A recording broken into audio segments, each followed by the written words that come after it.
C'est l'histoire vraie d'un maître Reiki au pouvoir incroyable qui fera une rencontre puissante avec Jésus-Christ. Nelly a 9 ans. Elle doit faire face au suicide de sa mère. Elle décide alors d'invoquer les esprits des morts pour communiquer avec elle. La boîte de Pandore est malheureusement ouverte et elle se retrouve entraînée vers la cartomancie, les voyages astraux et le Reiki, jusqu'à même devenir maître Reiki. L'argent coule à flot, mais les problèmes commencent avec des phénomènes inexplicables. Un jour, une rencontre bouleversante va tout changer. C'est le témoignage incroyable mais vrai de Nelly Gian. Oui, ce maître Reiki cherchait la vérité et elle l'a trouvée. Et à toi aussi, n'oublie pas de t'abonner pour ne rien louper des prochaines émissions. C'est parti, on se retrouvera juste après ce témoignage. Nelly, c'est à toi. Bonjour à tous, alors je suis Nelly Gian. Lorsque j'avais 9 ans, j'ai eu un drame dans ma vie, c'est le suicide de ma mère. Ça a réveillé une quête intérieure de savoir qu'est-ce qui se passait après la mort. Donc je me suis mise à tirer les cartes, le tarot de Marseille, les cartes normales, les runes, le pendule. J'allais voir des médiums. Bon, tout ça, j'avais entre 12 et 16 ans que je faisais toutes sortes de choses. Je me souviens aussi, je faisais de l'écriture automatique. Alors, il y avait des choses qui étaient pour une jeune fille qui étaient sympas parce que je faisais ça à l'école, je faisais ça à la cantine, je faisais ça dans la cour de récréation. Et donc, j'avais en quelque sorte une grande popularité parce que je disais à mes amis plein de choses qui se réalisaient. Les dons, durant toutes ces années, c'était décuplé et je pouvais aller dire dans le passé, je pouvais dire dans le futur, je pouvais dire dans le présent, donc vraiment avec des faits très percutants. J'avais même eu les sujets du brevet des collèges. Nelly, votre réputation grandit et vous ouvrez un cabinet de voyance pour entrer en communication avec les morts. Et a priori, les morts vous parlent. Racontez-nous. Et donc voilà, je reçois une fille pour tirer les cartes. Et là, pouf, je sens le mort arriver derrière moi. Je sens son père qui arrive et son père qui me montre la corde comme ça et qui me dit voilà, dis-lui que je lui demande pardon. Bon, moi la fille, je la connais pas du tout là. Donc là, voilà, je la vois et je lui dis écoute, t'as vécu un drame. Ton père, il est mort, il s'est suicidé. Elle me fait oui. Ok, je dis c'est ça, là, il est là derrière moi, puis voilà, il montre qu'il s'est pendu. Enfin, elle me dit oui, c'est ça. Finalement, est-ce que c'était vraiment les morts qui vous parlaient ou plutôt des esprits mauvais, les démons, comme la Bible le dit?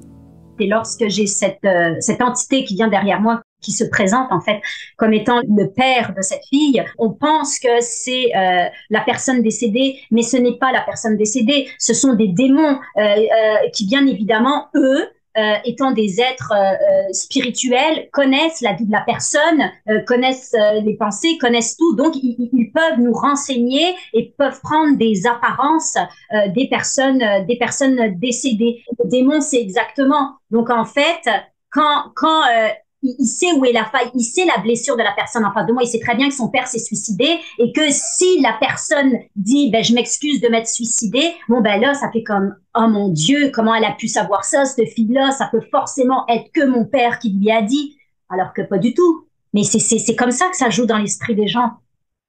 C'est pour ça que moi, les gens m'attiraient un grand pouvoir parce qu'ils disaient, mais comment elle sait ça, elle? C'est pas possible, il y a que moi et la personne qui savait ça. Oui, mais attendez, il y a tout un monde en haut, là, que vous voyez pas, que vous connaissez pas, que eux, ils savent. Si on a un ange gardien, il y en a un autre aussi, là, il y a un démon aussi qui, lui, sait.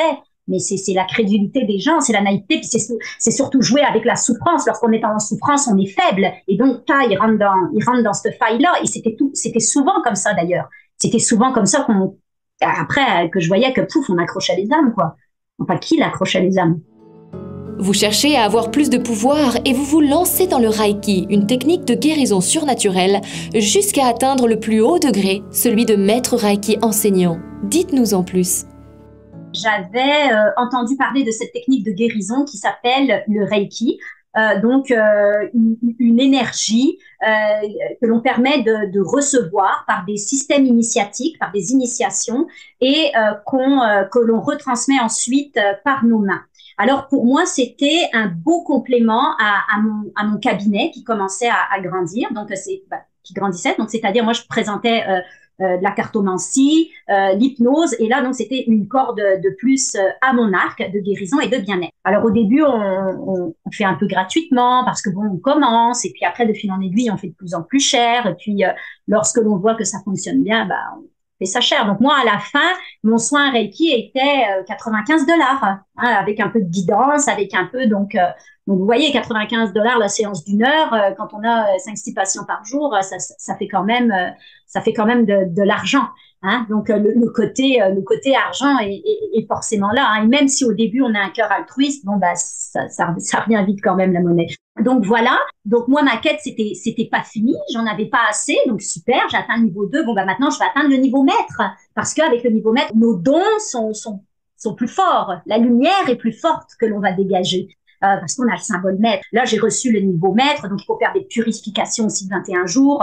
On mange pas de viande, on jeûne d'écran, on mange pas de sucre. Enfin bon, après, plus on jeûne, plus nos énergies vont être plus grandes. J'avais atteint ma maîtrise, mais il restait un autre niveau, celui d'être maître enseignant. Donc, c'est-à-dire que là, tu as la capacité d'enseigner et de faire des petites populations de Reiki, donc de transmettre le niveau à tout le monde. Lors des séances de Reiki, des guérisons inexplicables peuvent survenir. Comment ça se passait? Alors en fait, comment fonctionne une session de Reiki? En général, ce sont des sessions de 30 minutes ou d'1 heure où vous êtes allongé sur une table de massage. Ce que l'on fait, c'est qu'on dépose les mains sur la personne et généralement, on commence par la tête, ici, hein, pour calmer le mental. Et là, en fait, on fait rentrer une énergie dans la personne parce que tout ça se passe dans le monde spirituel. Bien évidemment, le praticien pense que cette énergie est une énergie curative, est une énergie bénéfique, est une énergie de lumière et d'amour. Et ce qu'il se passe lorsque vous faites une session de Reiki, c'est que vous ressentez ça. Vous ressentez ce bien-être, cette paix, cette détente qui fait même qu'on tombe souvent dans un sommeil. Et donc là, eh bien, on continue de pratiquer tout le long du corps, hein, jusqu'aux pieds. Et si vous avez des douleurs, les douleurs peuvent disparaître. Nelly, en quoi selon vous le Reiki est-il finalement si dangereux? Le Reiki, de premier abord, semble être très lumineux, très beau. D'ailleurs, la plupart du temps, les praticiens s'habillent tout de blanc. L'espace du bureau est très épuré. Donc, on a l'impression de rentrer vraiment dans un sanctuaire de paix, d'amour. Il y a souvent des icônes religieuses aussi qui sont là. Donc, vous voyez, il y a toute cette atmosphère qui fait que on se sent en sécurité, on se sent bien. Et nous-mêmes, le praticien, on a une posture de donner de l'amour, de donner de la guérison. On est très doux. Moi, si on m'avait vu, bon, bah, j'étais très lumineuse, tout de blanc vêtue. C'était pour attirer le monde. Alors, en fait, ce qui se passe lorsqu'on invoque cette énergie de Reiki, à partir du moment où on invoque l'énergie, où on invoque les symboles, qu'est-ce qui se passe? Il y a cette énergie qui rentre à l'intérieur de nous. Et cette énergie-là, en fait, elle est transmise. Donc, à partir du moment où on accepte de recevoir un soin Reiki, eh bien, on s'ouvre à l'intérieur de nous, on ouvre des portes spirituelles qui fait, oui, j'accepte cette énergie de Reiki, oui, j'accepte ces symboles, et donc je dis oui aux démons. Je dis oui à des entités qui ne sont pas de Dieu, qui ne sont pas de Jésus, qui ne sont pas de l'Esprit Saint.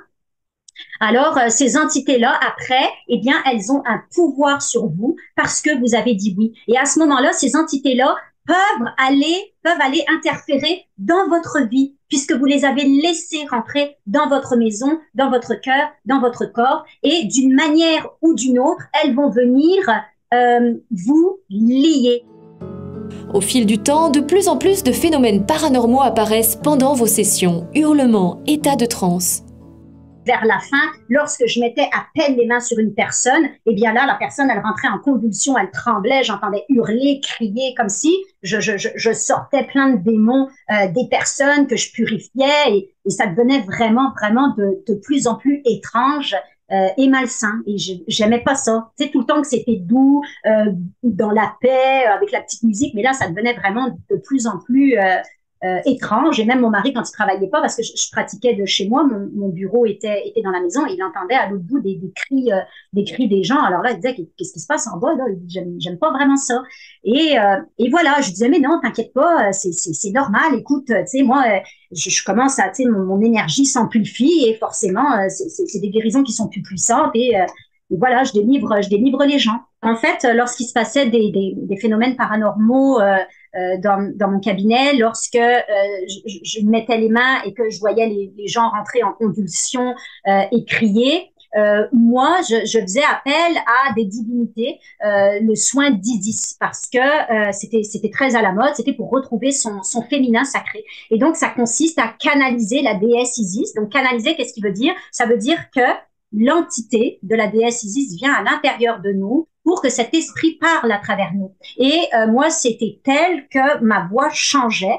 Et ce qui se passait, eh bien, ben voilà, moi, quand je mettais les mains, j'avais la sensation de délivrer la personne de tout ça, puisque c'est ce que l'esprit me disait. Mais moi, ce qu'il faut savoir aussi, c'est que moi, Nelly, n'était plus vraiment là. Donc, c'était l'esprit, en fait, qui agissait à travers moi. Et je rentrais à mon insu plein de démons dans la personne qui pouvait, eux, justement, opérer, et ça leur donnait des convulsions, des cris, etc. Je me souviens, j'ai une personne, c'était une personne qui n'était pas du tout féminine. C'était une personne, vous savez, bon, bah, il y a des gens qui vont, des femmes qui vont être coquettes, qui se mettent du rouge à lèvres, oui, mais moi, j'avais là, à ce moment-là, une femme assez masculine, et à la fin de la session, eh bien, elle a voulu se mettre du rouge à lèvres, enfin, elle a senti comme un pouvoir de séduction rentrer en elle. Enfin, vraiment. Alors que nous, bon, bah, on pensait, bah, c'est bon parce qu'elle retrouve son féminin. Donc, et en fait, voilà, c'était un démon de la séduction qui rentrait en elle pour l'amener justement. Vous voyez, Isis, c'est vraiment l'archétype contraire de la Vierge Marie. C'est la séduction, c'est le pouvoir, c'est la manipulation. On rentre vraiment des démons à l'intérieur des gens, mais à notre insu, on le sait pas du tout. En pensant donner la pureté, on donne l'impureté. Parce que, voilà, moi, par exemple, quand la déesse Isis rentrait à l'intérieur de moi, j'étais plus la même. Par exemple, je me maquillais plus pareil, tu sais, j'avais comme un peu un maquillage à l'égyptienne. Je me mettais tout le temps un pendentif d'Isis, j'avais un grand pendentif d'Isis. Puis, ma démarche changeait, tu sais, j'avais comme une démarche, une sensualité que t'es pas là d'habitude, quoi. Donc, tu voyais vraiment que l'entité prenait de plus en plus de place en moi et me transformait littéralement. Et donc le désir, tu vois, le désir de regarder les autres hommes, tu vois, il y avait tu sais, le désir d'adultère. Enfin, tu vois, c'est tout, mais tu sais, c'est subtil, quoi. Mais tu sentais que, hein, comment ça, tu sais, donc ça vient t'infester dans les pensées aussi, pas seulement dans les pensées, dans le corps, dans tout, jusqu'à ce que passe à des actes de pire en pire. J'ai eu une cliente, ben là, elle s'est séparée de son mari, elle a divorcé, elle a été avec un jeune homme de 25 ans. J'en ai une autre aussi qui a laissé son mari parce qu'en fait, là, subitement, ben non, c'était cet homme-là qui ne correspondait plus à cette personne-là et qui l'amenait inévitablement vers une relation qui était vouée à l'échec. Nelly, petit à petit, votre caractère change et vous avez des accès de violence étranges et imprévisibles. Racontez-nous. Et un jour, mon mari me dit une phrase et me dit si seulement tu étais aussi gentille avec nous que tu l'es avec tes patients. Et là, ça a comme été un réveil. J'ai dit, mon Dieu, qu'est-ce qui se passe là? Comment ça se fait? Et voilà, j'avais vraiment de la grande impatience avec ma fille. Et un jour, ma fille me demande quelque chose. Et là, je suis dans un état de nervosité qui n'est pas sain et qui n'est pas moi. Parce que oui, c'est vrai que je suis quelqu'un qui a beaucoup d'énergie, je suis quelqu'un avec du caractère, mais je suis pas quelqu'un de méchant, je suis pas quelqu'un d'agressif. Mais là, je sentais qu'il y avait vraiment un mal-être en moi, un énervement, une colère qui n'était pas saine. Et là, je m'approche vraiment du visage de ma fille et je lui fais je crie dessus, mais pas normal. Et là, je me suis reculée là et là, j'ai dit wow. C'est pas normal ce qui se passe là. Il faut que je me réveille, il y a quelque chose qui va pas. Et donc, c'est à partir de là que j'ai commencé ma quête à vouloir me réveiller et que j'ai supplié la Vierge Marie. Là, je l'ai suppliée à genoux et j'ai pleuré. J'ai dit, je t'en supplie, aide-moi. Puis aide-moi à trouver la vérité parce que c'est une quête depuis que j'ai 8 ans de trouver cette vérité. En pleine nuit, vous entendez audiblement la voix de Dieu qui vous révèle un message incroyable. Que vous a-t-il dit? Dans la nuit, à 3 heures du matin, mes yeux s'ouvrent et je suis réveillée. Et là, j'entends une voix qui me dit « Jésus est mon fils bien-aimé, c'est le seul et l'unique. Confesse de ta bouche que c'est ton Seigneur et ton Sauveur et qu'il n'y en aura pas d'autre après lui. » Alors là, vous savez, c'était une voix qui est une voix d'autorité, mais pas autoritaire. Donc c'est une voix d'autorité. J'ai ressenti comme la voix du Père, le Père que je cherchais, ce Dieu, et qui, à travers cette parole qui est tranchante, qui est directe, je ne sentais pas une obligation. Je ne sentais pas une obligation à, c'était pas tu fais ça et c'est ça et non, c'était comme voilà ce que je te dis, voilà la réponse que tu veux, mais tu es libre de dire oui ou non si tu veux le choisir. Et dans la prière, ce que j'ai oublié de dire, c'était que j'avais dit si c'est ça Seigneur, si c'est ça mon Dieu, si c'est Jésus, alors je vais le suivre. Alors je vais t'écouter, alors je vais le faire. Parce que pour moi, là, j'étais rendue au bout, là, je voulais la vérité. Et donc là, suite à ça, je me suis mise à genoux, j'ai pleuré, j'ai confessé de ma bouche que j'accueille Jésus comme étant mon Seigneur et mon Sauveur et que je vais marcher avec lui. Nelly, comment avez-vous réussi à accepter de vous être trompée pendant plus de 30 ans? Ça a dû être très difficile, non? C'est un effondrement total de croyances. Moi, depuis que j'étais enfant, je baignais dans le nouvel âge.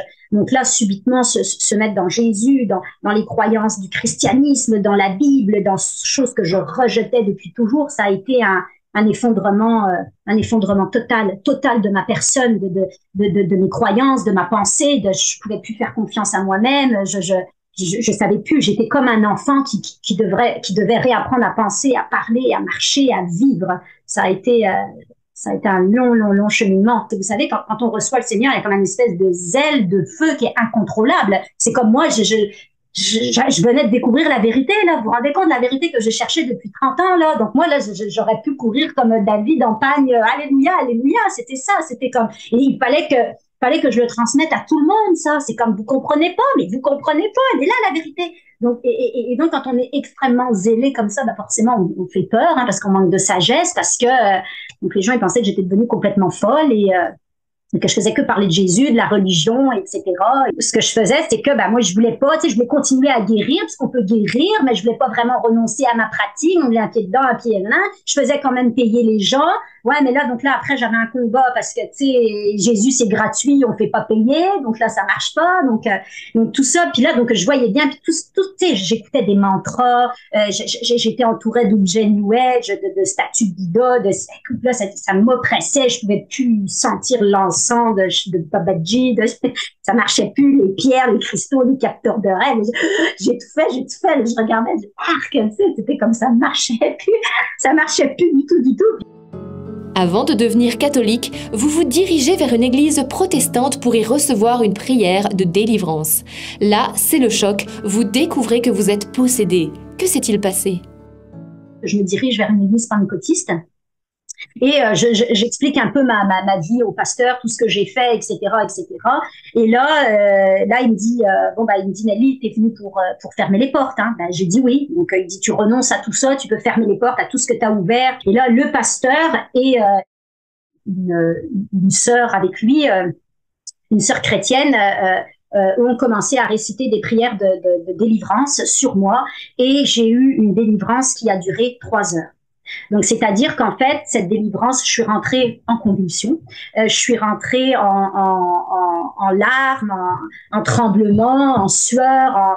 Et en fait, quand le pasteur il disait des prières, moi, tout le long, j'ai eu les yeux fermés et je tournais ma tête comme ça avec des grands coups violents et je me dirigeais vers le pasteur et je sortais une voix qui n'était pas la mienne, qui était une voix absolument horrible et qui lui disait plein d'obscénités, plein de vulgarités et qui vraiment voulait l'empêcher de continuer son ministère. Et quand l'autre personne parlait, là, je tournais ma tête aussi, et là, je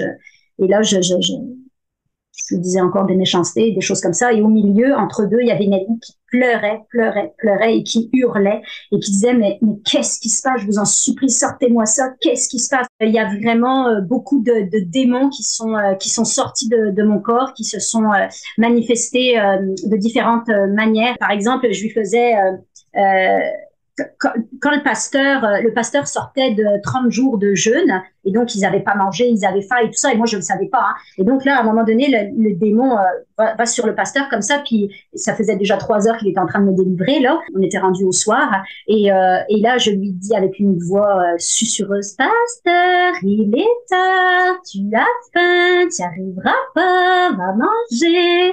Tu sais, je faisais toutes ou alors un démon, à un moment donné, il sert de la parole de la Bible en disant Jésus, je le connais, mais toi, qui es-tu, pour lui montrer qu'il n'avait pas d'autorité, qu'il n'avait pas de pouvoir dans sa délivrance. Donc, il allait comme tout le temps chercher le pasteur pour essayer de le... C'est une aventure qui est extrêmement traumatisante pour une âme parce que, OK, j'ai vécu 3 heures de délivrance, mais après, je peux pas aller dire ça à un psychologue, moi, là, je peux pas... vous voyez, c'est très...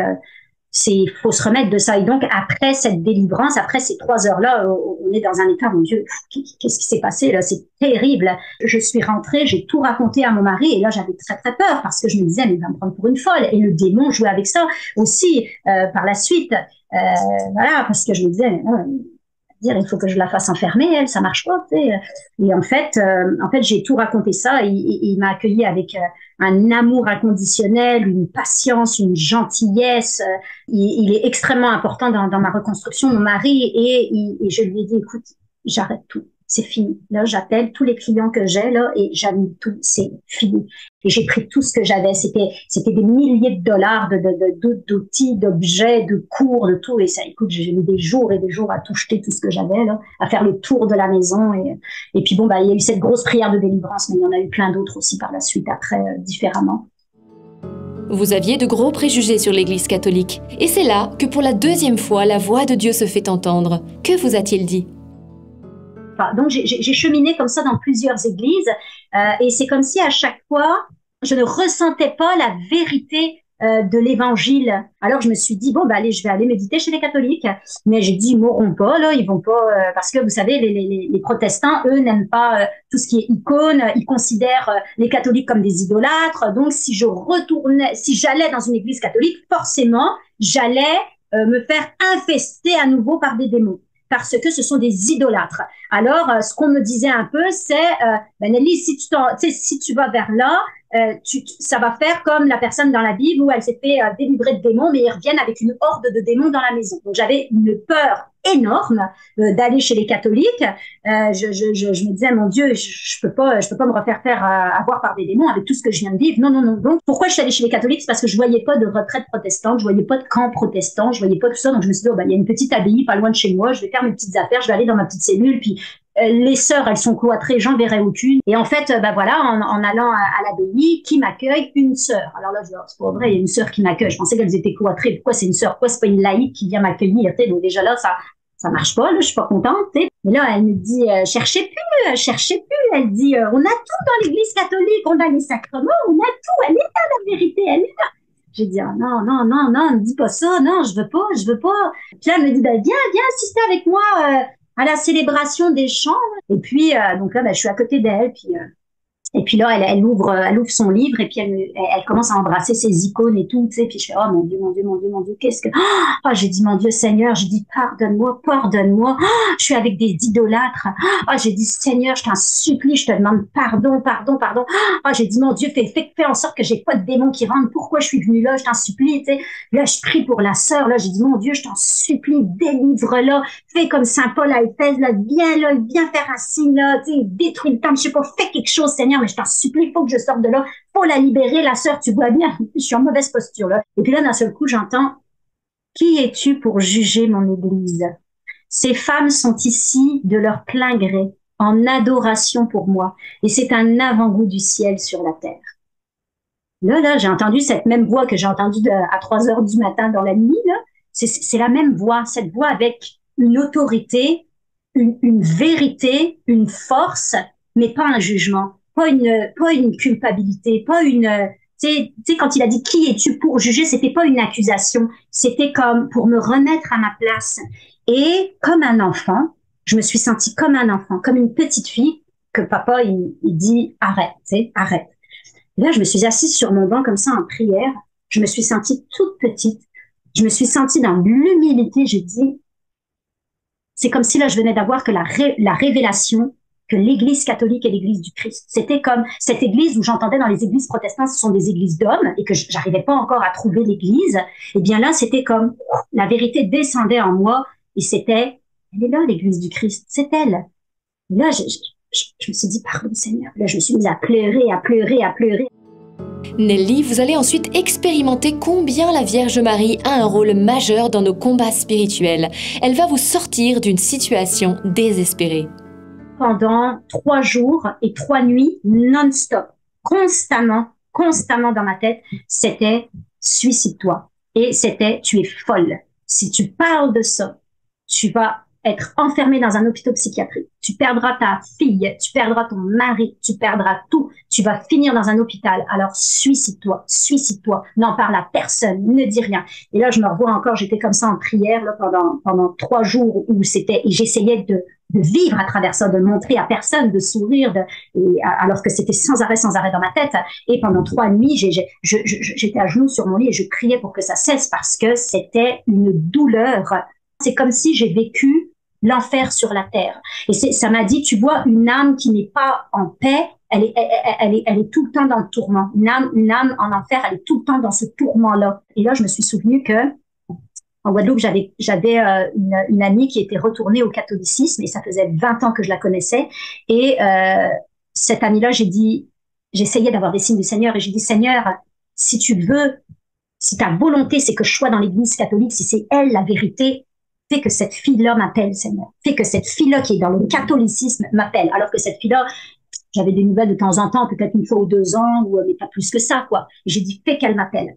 Et en fait, cette fille-là, pour faire une histoire courte, j'ai reçu une photo de son fils et il m'a dit, maman va t'appeler demain.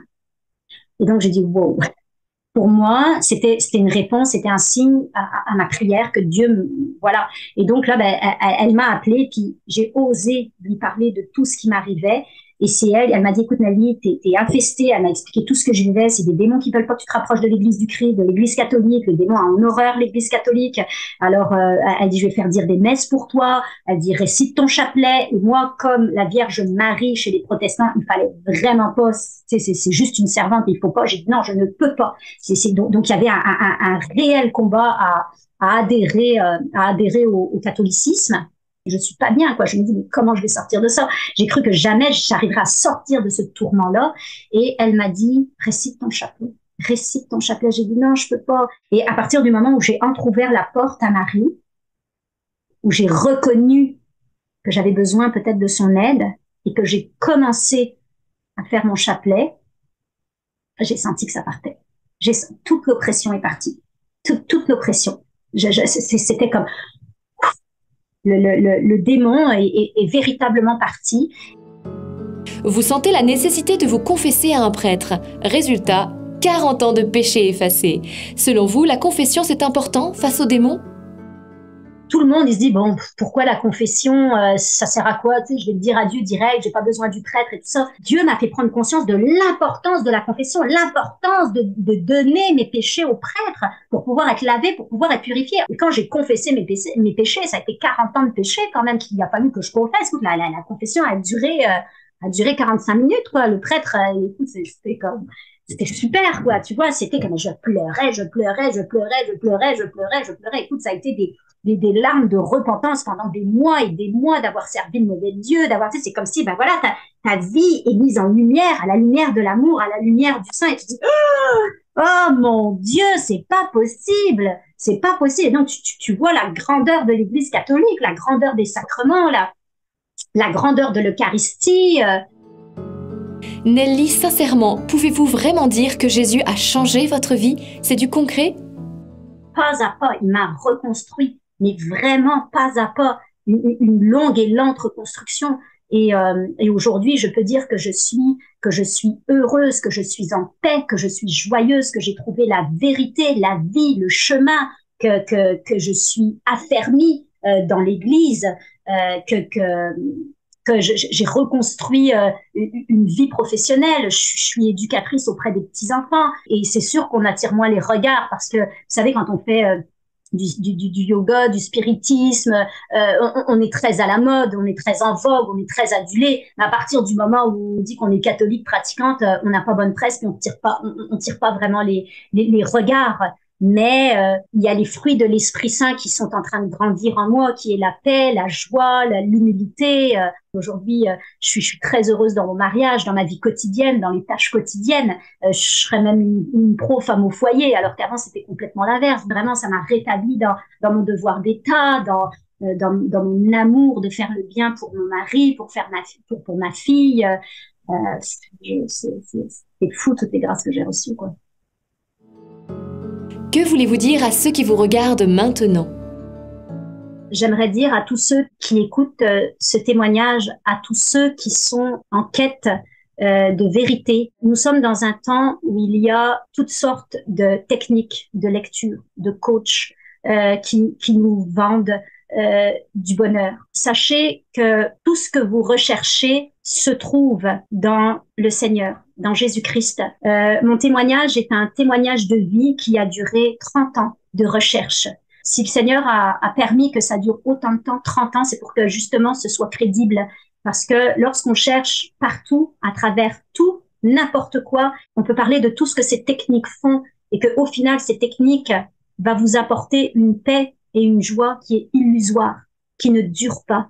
Et la véritable paix, le véritable chemin, la vérité se trouve en Jésus-Christ et il l'a dit lui-même. Je suis le chemin, la vérité et la vie. Un mot de la fin? Car Dieu a tant aimé le monde qu'il a donné son Fils unique. Merci beaucoup Nelly pour ton très beau témoignage qui dénonce clairement les dangers du Reiki. Oui, alors pas de panique, si vous avez pratiqué le Reiki ou si vous êtes allé voir un voyant, pratiquer de la magie, etc., eh bien il y a une solution pour être libéré de tous les liens avec les esprits mauvais. Comment? Eh bien tout d'abord, allez vous confesser de vos péchés, demandez pardon au Seigneur de tout votre cœur, il vous pardonnera et il vous libérera. Et bien sûr, si vous en ressentez le besoin, n'hésitez pas à aller voir un prêtre exorciste, il saura vous conseiller et si besoin, il priera pour votre délivrance. Oui, tout à fait Lucie, et d'ailleurs ce témoignage nous rappelle qu'on ne peut pas avoir plusieurs maîtres, plusieurs dieux, non. Jésus est le seul Sauveur et Seigneur, ce Dieu qui s'est fait chair pour nous sauver il y a 2000 ans, qui est mort sur cette croix pour nous libérer du diable, pour nous libérer de nos péchés. Alors voilà, peut-être ce soir, eh bien t'étais un peu dans toutes ces choses ésotériques et tu ne sais pas quoi faire, tu as peut-être envie de donner ton cœur à Jésus. Eh bien c'est le moment, il t'appelle, que faire? Eh bien ferme les yeux et dis-lui, Jésus, je te reconnais comme mon Seigneur et mon Sauveur, viens dans ma vie. Et comme démarche concrète, tu peux même l'écrire dans les commentaires sous cette vidéo en lui disant « Jésus, je te dis oui ». Alors surtout, ne partez pas, nous allons maintenant prier pour vous, pour vos intentions et nous sommes sûrs que Jésus va vous combler de grâce.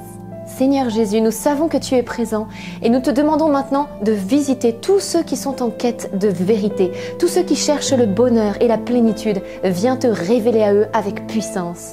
Oui Seigneur, tu es notre Dieu, c'est toi qui nous as créés. Et comme dit Deutéronome au chapitre 18, qu'on ne trouve chez nous personne qui pratique divination, invocation des esprits ou magie, etc.